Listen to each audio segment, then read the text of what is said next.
I'm really excited to be here, and I know that all of you are doing so many wonderful things at your various schools and areas of work to make schooling slightly better. And I say slightly because we need to hang in there and connect with each little human that we move through the system and realize that there's tremendous potential there, and the conversation matters.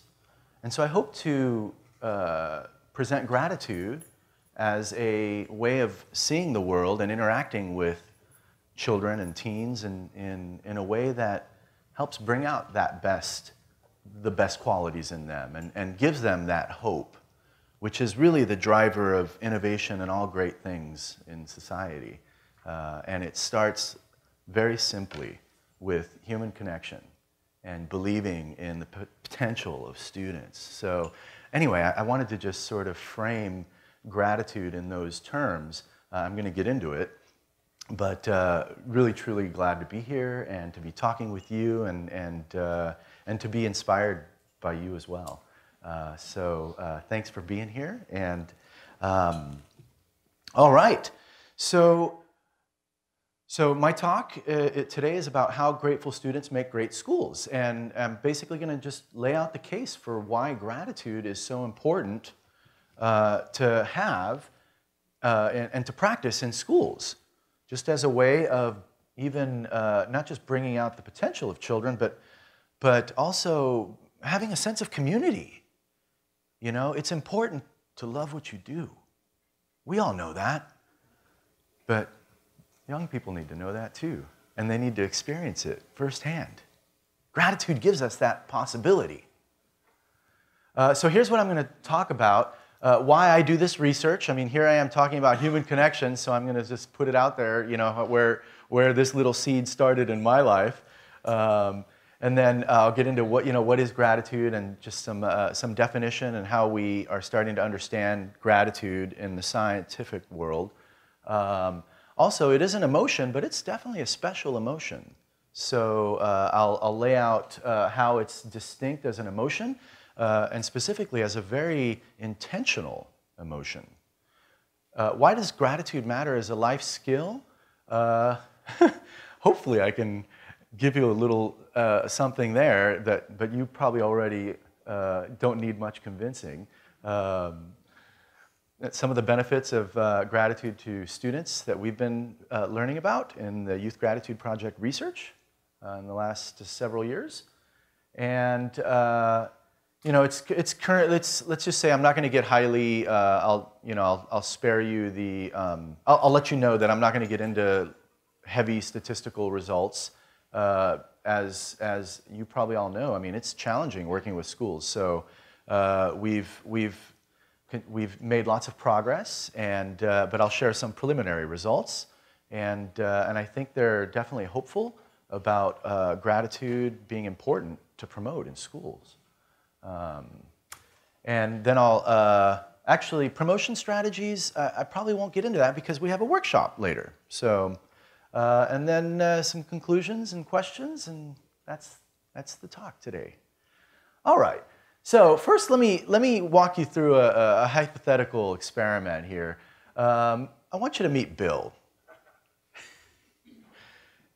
He's known for being antisocial and for delinquent behaviors, let's say. He abuses alcohol and drugs, skips school, and he's often sent to the principal's office. Whether it's because he cheated on an exam or because he's getting in trouble with other kids. And he's also a bit of a bully, known for hitting and teasing kids and spreading nasty rumors about others. So, you know, when Bill is in the room, everybody notices because he's trying to get his way in some manipulative manner, right? So I have some questions for you as educators. Would you mind if Bill lived in your community? Would it bother you if he attended your child's school? Okay, maybe not so much, right? Not a big deal. What if Bill lived on your street or was in your classroom? Okay, now he's getting close here. Would you mind if your child had Bill as a friend? Now maybe you need a drink of water. What if your child had him as a close friend? So let me ask you this. Is Bill a lost cause? Or will you fight for Bill? And that's an essential question, I think. You know, Bill challenges us to find that compassion and understand what is going on. And oftentimes, Bill gets shuttled through a punitive system, and we don't really understand the root causes, right? So, but some of the things that we're finding is that even by practicing gratitude, there are ways of regulating children like Bill by just creating a healthier community and social context. And we might not have an immediate solution for Bill, but we can definitely put in the slow fight by building a more loving and compassionate community. So, like I've hinted, schools definitely have their challenges. And one of the key concepts or assumptions to effective schools and teaching is that they have to establish positive relationships. It's important to establish positive relationships with students. But there's a lot going on, like lots of testing and large classrooms where you don't get a whole lot of one-on-one time with students. There's also the punitive approaches that I've mentioned for never really getting a chance to understand the reasons students behave the way they do. And, at home, things don't help because there's more both parents working, and dual income parents, and just the juggle of raising a family, especially in today's superhighway information age, where everybody's got screens contending for their attention as well. We also have traditions that are changing. Lots of anxiety out there waiting for young people. Pressure to compete. With all that information out there, children are very well aware of how competitive it all is and how challenging it all is. So how can we give them some tools to deal with these challenges today? We're seeing depression and anxiety go up in young people, and schools feel helpless as to how to handle conduct problems. We can't leave it just to the mental health counselors and the school psychologists. There's not enough of them. So what can we do? And importantly, for the long-term picture, who's really there to support the emotional development of children?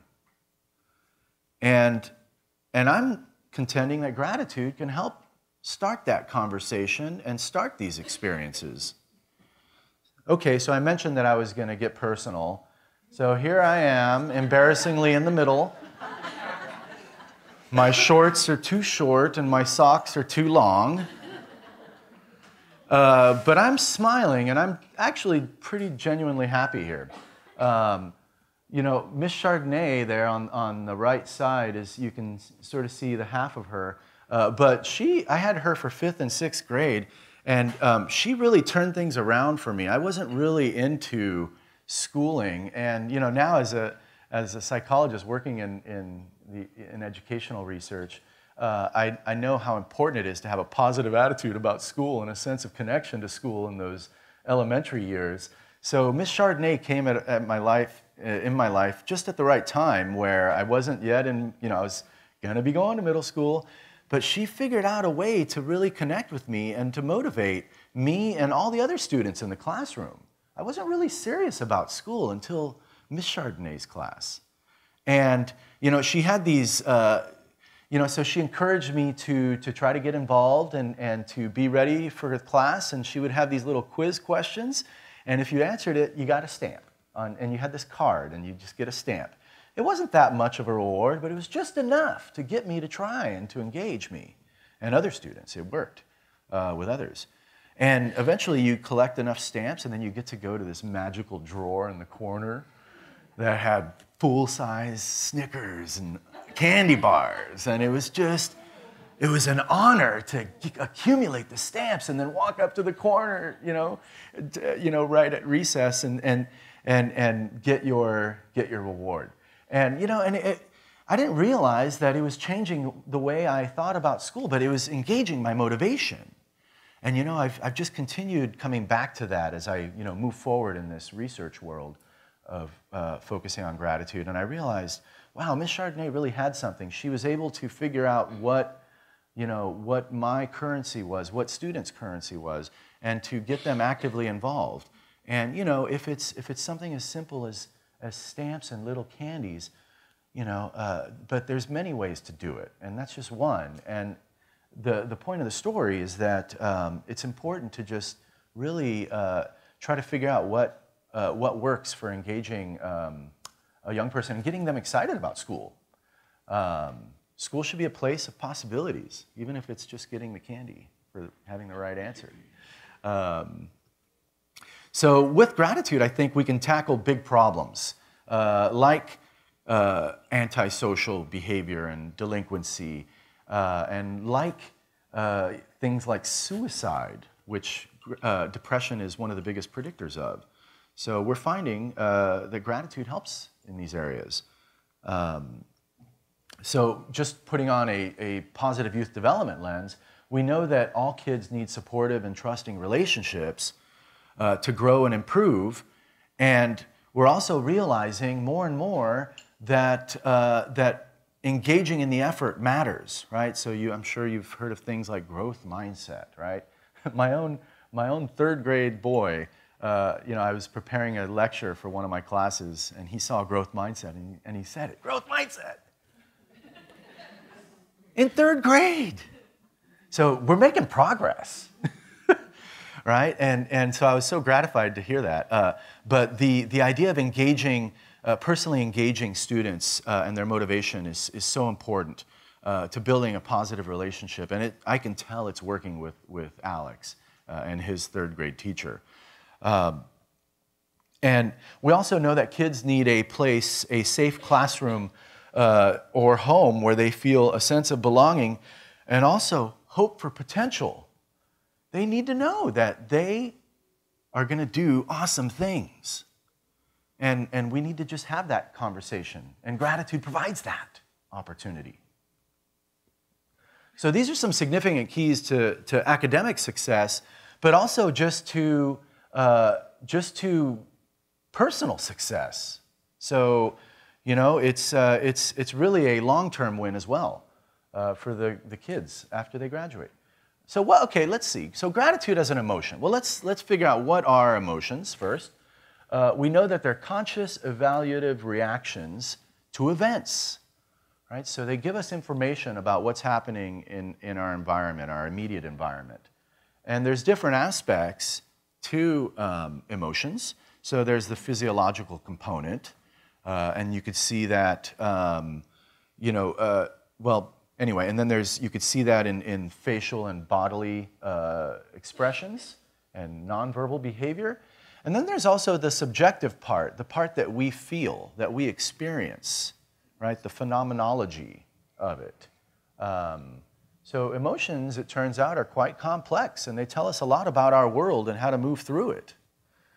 And so let me ask you a question. Which face, looking at Paul Ekman's two faces here, top and bottom on the right side, which face would you say is genuinely happy? The bottom? The bottom? Yeah. Definitely. And how do you know? What's the clue?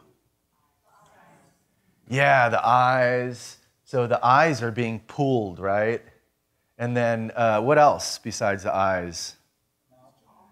Yeah, the mouth, right? So it's almost like, the smile becomes much more than just the lips, right? What you see is a genuine smile contorts the entire face. It's a systems of muscular connections. in your whole head, really. Something is happening when you're genuinely happy, right? And you're right, so it's the bottom face.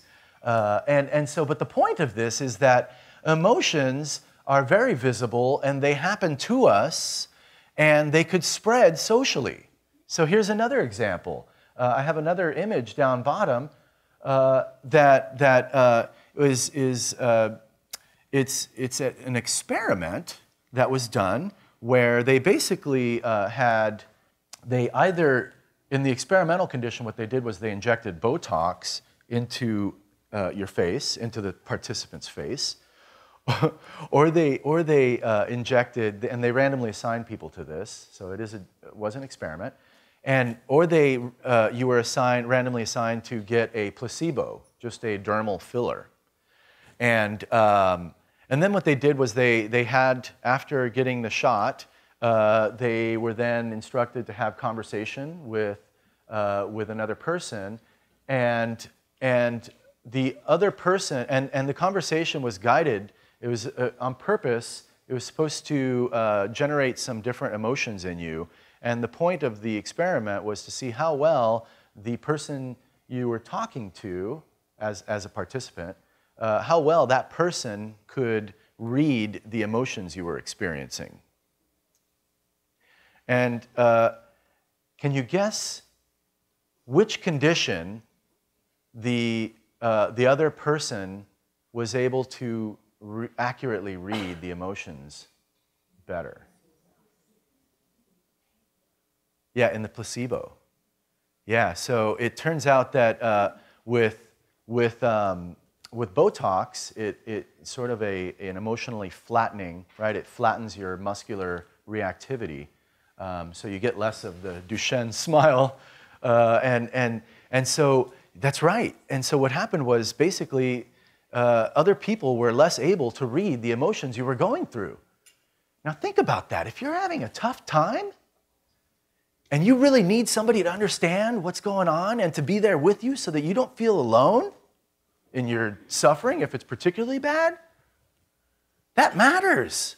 That other people can read your emotions and know where you're at. That's critical information. So emotions are very social. So let's get to gratitude. So gratitude we're finding is a special emotion. So, there's a whole bunch of other research in between that I could mention. For example, the power of positive emotions. It's not just about feeling good, but they make us better and they create lasting opportunities to transform ourselves. Well, it turns out gratitude definitely has some of those positive emotional qualities as well. But specifically, what is gratitude? It's an ability to recognize, acknowledge, and respond positively for benefits that we receive and for the benefactors in our lives. There's many other views of, recently we're starting to understand that, that gratitude is one, towards people, interpersonal gratitude is one variety, but there's all sorts of, similar feelings of gratitude that I think are also equally important, or I don't know about equally, but I don't know why I said equally, but important also, like, experiencing a connection to God or to a natural beauty, or realizing that there's other positive things in your environment that, so appreciation is the larger umbrella term, and then there's gratitude, which is one variety that we'll be talking about today. So what I have here are some pictures that really highlight how gratitude is about a choice, and it starts with intention. So folks like Roy Baumeister have found that if somebody does you a kindness, but they had an ulterior motive, that we notice that, and we don't experience gratitude as much. So gratitude begins with intention, with an intentional kindness. And what I'm going to argue is that it also gradually makes us more intentional, which is so important for practicing as a habit. and hopefully developing other better habits. So the cool thing about gratitude is there's many other character strengths, and we'll talk about that in a moment. But gratitude, compared to the other character strengths, really is among the more malleable. It's growable, and we also know that it's consistently linked to happiness and things that we think really matter in the workplace, like emotional intelligence. So starting early really gets us there. Okay, so let's see. I've given you a scientific view of gratitude, but what do the kids say?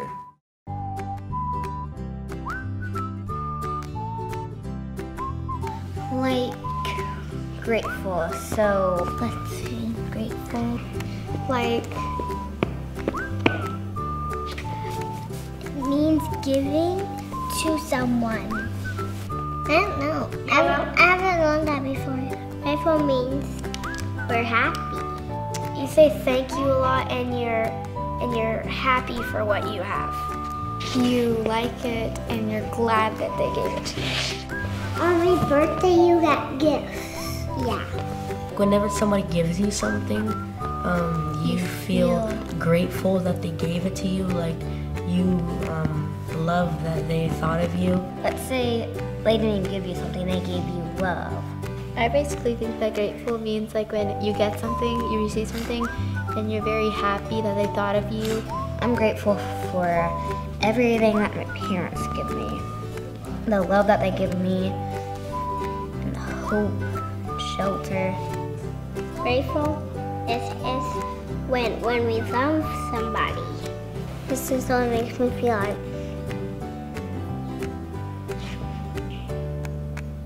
Kate, stop.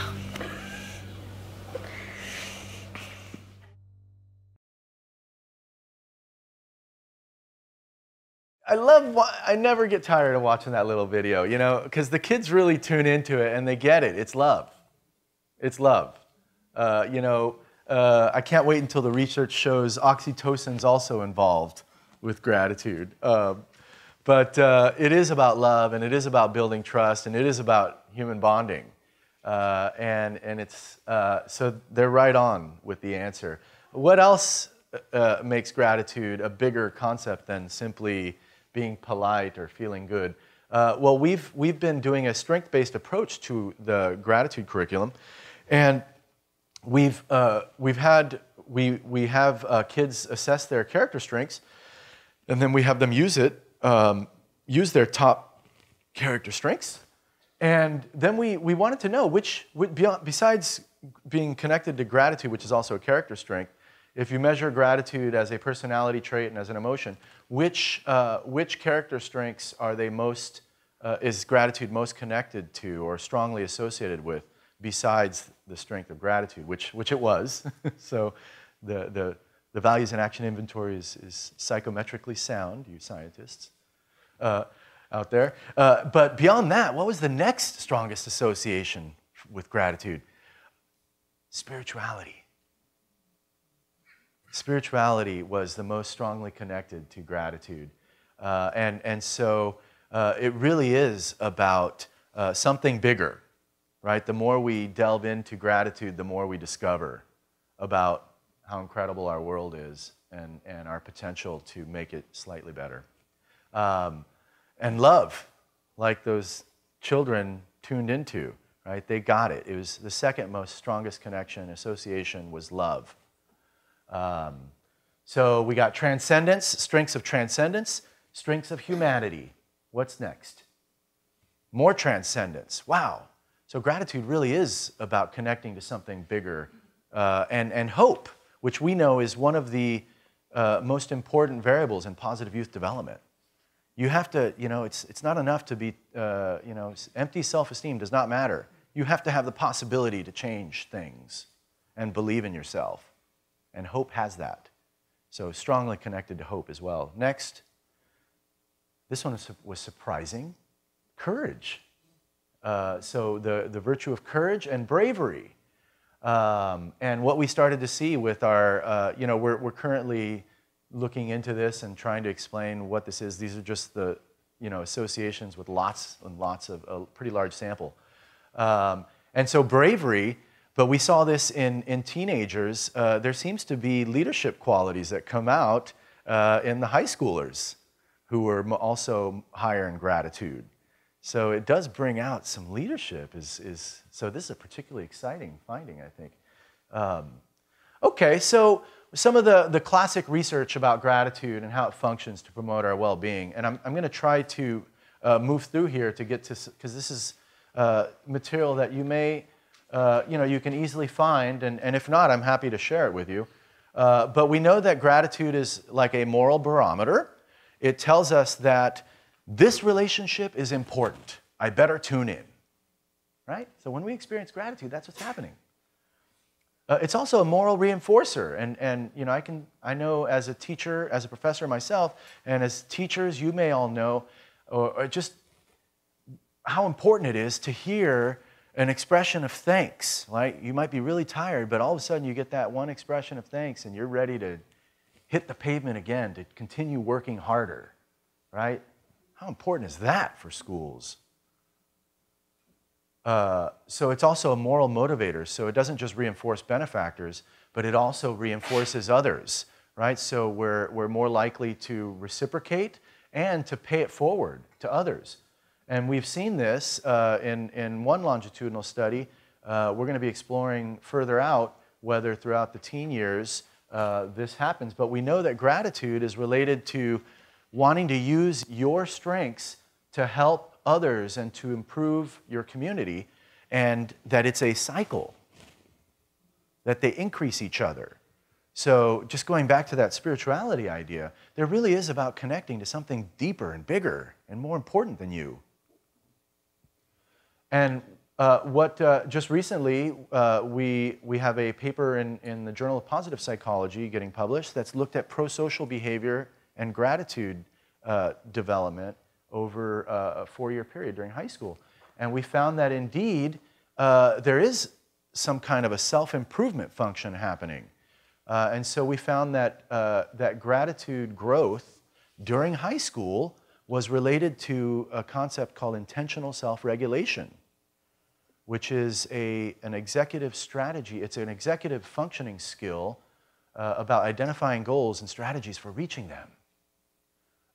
So there really is a self-improvement function that we're starting to see, and it's not just with the adult studies that found they exercise more and sleep better and longer, and it helps health and cardiovascular function and a host of other physical benefits. We see it. We see that even with young people there is a seriousness, and goal striving seems to be connected to it. Host of other benefits. Again, I'm here to tell you hopefully a story and give you a new angle on gratitude. So I hope you don't mind, but this is all. There's all sorts of benefits related to the kind of society that young people are growing up in. They're getting a lot of commercial messages, and gratitude is a sort of counteracts materialism and brings in that sort of a more purposeful orientation.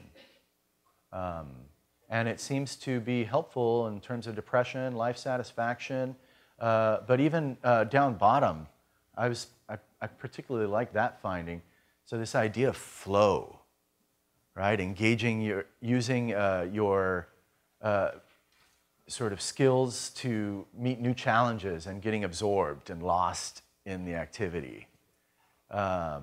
So there's so there you see that sort of mindful absorption, and then again social integration is in there. So all sorts of benefits, personal and mental health benefits that we see in adolescence. What else? The things that we're hoping to better understand is how does it improve social relationships? And the longitudinal study that was just published that I mentioned, what it found was that gratitude and prosocial behavior increase each other during the high school years. So it's not just about an immediate motivation to help others, and pay it forward, which is cool, but it's also about improving your quality relationships is what that suggests. And so we're now exploring how that's happening with our curriculum. And we definitely know that there is an improvement in subjective well-being and how satisfied you are with your life. The kids in that longitudinal study, the teenagers, the ones who developed gratitude, who grew gratitude during high school, they also reported eating more fruits and vegetables and less French fries. Right? I mean, it's amazing. And then we also see reductions. Gratitude was also related to 4-year reductions in antisocial behavior. And it turns out that that's actually probably the more interesting relationship because antisocial behavior, if you can get a slight change in Bill's behavior, it also helps increase gratitude. So you make room to have more healthy social practices with peers. So yeah, there's a relationship to conduct as well that emerges. And I mentioned intentional self-regulation already, and spirituality and hope. So what else? Some of the other things we're exploring. Gratitude. So this is one of the hopeful findings and this here is just correlational, but we're going to be testing it. We know it happens longitudinally during the semester. So like at the beginning of the semester and towards the end, gratitude is related to decreases in depression. And the reason is because you feel more loved and supported. So just by practicing gratitude, you feel like you're part of a community. And that is enough to curb, or we hope to find treatment effects showing a similar pattern. But that's what we're going to be exploring in the next several months. And same with anxiety, similar pattern. What about school satisfaction? We've seen this, again, these are just correlational, so just preliminary, but they do hold up longitudinally, and we will be exploring the treatment effects as well. We see that there is increased school satisfaction as a result of gratitude, and part of it is a sense of connection to the teacher, but also that hope piece that I mentioned is so important. And then also achievement motivation. We'll be looking at standardized achievement measures as well, and yeah, so a lot in the works, and hopefully we will flesh out some of these patterns I'm starting to see. So the idea is all children have strengths, and all families, schools, and communities have nutrients to ignite and guide those strengths. And the key then is really about creating a good fit and having a great conversation and a great experience together with students. And so what I'm arguing is that gratitude brings out that best in us. We have a unique skill set, unique capacity to find what's wrong with the world and hopefully intervene, address it, and make it better. Our capacity of imagination, to imagine, to design, to create, has allowed us to rework the world, to improve upon it, to augment, to upgrade, to set ourselves up as engendered gods and goddesses who soar through the sky with technological marvels, to create cognitive appendages and prosthetic extensions of mind, tools that we design that design us in return. Our capacity to find what needs fixing is a gift. What's not a gift is our overuse of that capacity. The fact that we're never ever satisfied, the fact that we're never ever satiated, right? We have more than we've ever imagined. We are wealthier and more privileged than at any other time in human history, and yet we always look for a reason to complain. And so the question then becomes, how do we address this, right? How do we both celebrate our capacity to make things better, but also learn to appreciate what we've got and what we have achieved, right? So the key buzzword these days in the self-help movement and people looking to address the anxieties and neuroses of the modern age is, how do we learn to be more grateful? How do we practice gratitude? How do we learn to count our blessings? Each one of us is already a miracle. If you can breathe, if you can think, if you can love, if you can yearn, you've won the lottery. I mean, just think of all the sperm that you had to triumph over to get to the egg that conceived you. For 9 months you were safe, merged with a visionary being known as your mother. Finally, through the birth canal, emerged into a world of inconceivable wonder and mystery, floating on a rock in the middle of a universe that is bigger and grander than we can even model with our greatest mathematics. And yet here we are, right?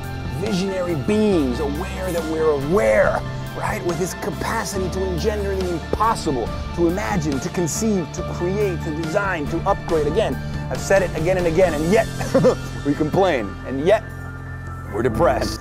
What do? We need to practice gratitude. We need to learn to say thank you. Thank you. Amidst the inconceivable cosmic ash of nothing, we are here, and we can love, and we can yearn, and we can dream. I love the way he says it. And you know, it gets me excited, and I hope it gets you excited about what we're doing here today. But it really is about connecting to something deeper in us and learning to work with others. Now, and I think that's true, but I am going to tell you one lie today and see if you can figure it out. But hopefully we can also make a connection between gratitude and resilience. And here's a definition of resilience. But maybe you could think of resilience as a tree, right? Like among these trees. And so here's a sort of overview of the Grateful Thinking curriculum. And what we found that we can support more meaningful perceptions by practice. And literally, we can teach children to tune into the better people in their social lives, and they can feel better for it, and it comes out in their behavior as well. They express gratitude more, and these are some of the findings of the first Grateful Thinking curriculum. Over a 5-month period, we can teach grateful thinking, and it seems to translate into better emotional well-being as well as behavior in writing thanks, expressing thanks. Let's see, some of the initial findings. What we have found is that the curriculum seems to, this is from looking at from fall semester to spring semester when there tends to be a downturn.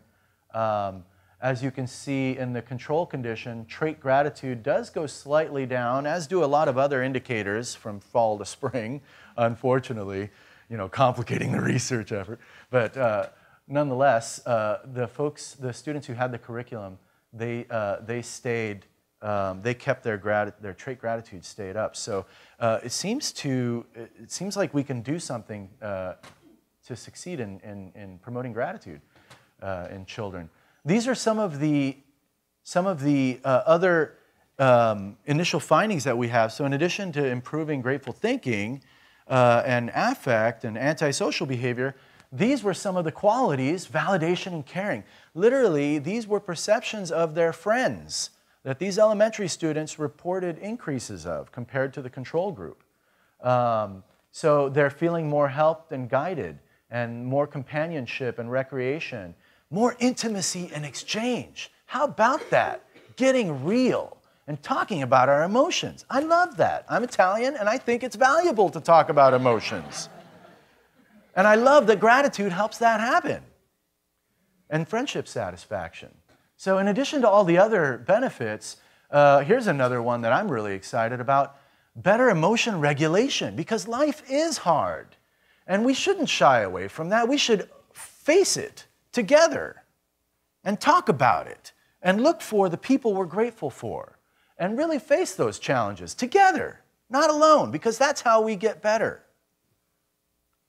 And it turns out that practicing gratitude is even related to purpose, searching for purpose. You don't even need to talk about the larger concept of purpose, which kids might struggle with. Just get them practicing gratitude, and they will start the search for something bigger. All right, let's do so I've been talking, and I've given you some ideas. I'd like you to pair up with a partner. Okay, so you're gonna be the observer. Pick one of you to be the observer, and what I want you to do is be completely stoic. All right, you're gonna observe your partner and try to stay stoic.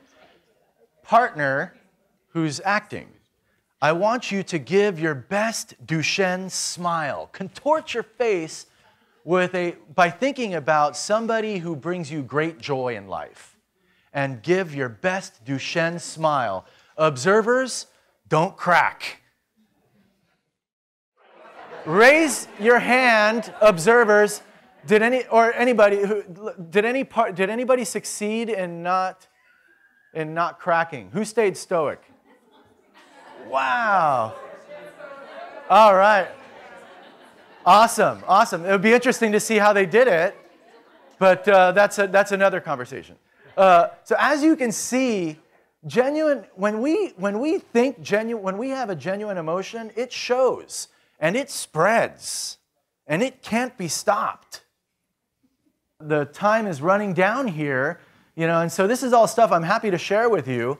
But these are the elements of resilience, and as you can see, at least hope and spirituality are really in there. So despite life getting really challenging, you don't necessarily have to have that religious faith, but just real hope, and talking about real challenges and getting real while you practice gratitude is an opportunity to really confront challenges and cope better, and to tune into that larger calling, if you will.